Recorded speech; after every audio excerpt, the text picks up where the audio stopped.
Hey, what's up guys? In this video, I want to talk a little bit about deadlifting for clients or yourself. If you're looking to get into deadlifting or you're teaching someone to deadlift, how does someone qualify for the deadlift? Well, the first thing you want to do with anyone that you're lifting or working out with is you don't want to just throw them into a bar.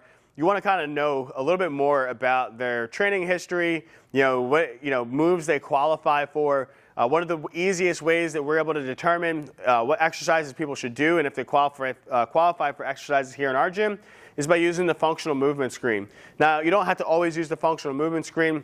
This is just a good screen to be able to catch some of the big things that are going to possibly cause an injury in one of your clients. So in particularly, the test that we would test for this one would be the active straight leg raise, right? So the active straight leg raise is we're in our supine position. We're trying to take one leg all the way up into the air as high as we can, and get it almost, if we can get it to a 90-degree position, we want to get it as far as we can before our hamstrings and quads kind of shut it down, right? Now, if we're looking at this and the client is able to get their, say, their heel to only their knee, well, that's not going to be a good straight leg raise test, right?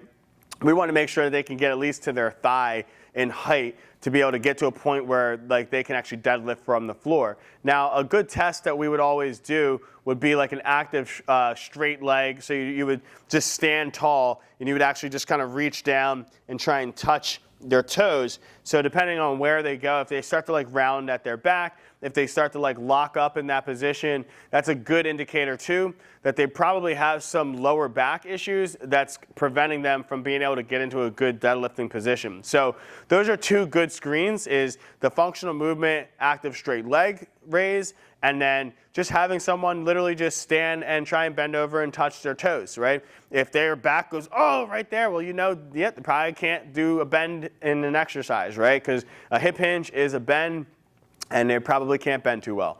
So one of the things that you can do after kind of determining if they do qualify for it, so if they pass that test, if they're able to get that leg straight up to that quad or even at their hip, well, they're ready to go. They can deadlift from the floor with no problems, as long as they've had a training history of doing the prerequisite exercises, right? So what are some of the prerequisite exercises? So typically, if somebody fails the FMS, I don't even have them do a hip hinge. I kind of start them off with glute bridges right away. We want to build up that pattern in a way that's not going to trigger or aggravate their back.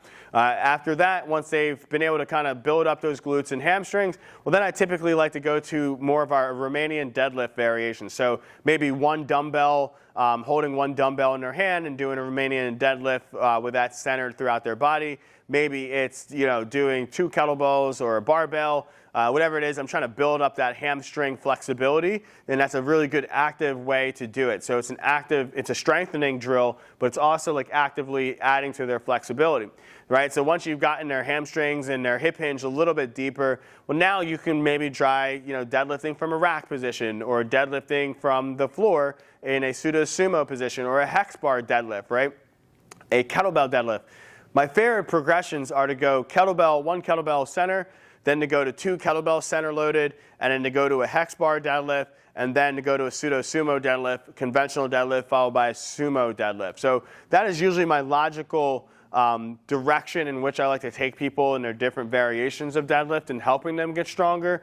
But you want to make sure that safety first. They got to qualify for it. They got to have a training history.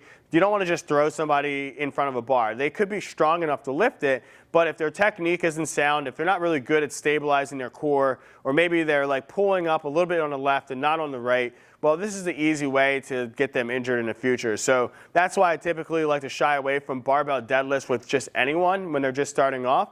They really got to be able to pass that beginning screen to make sure they can do it.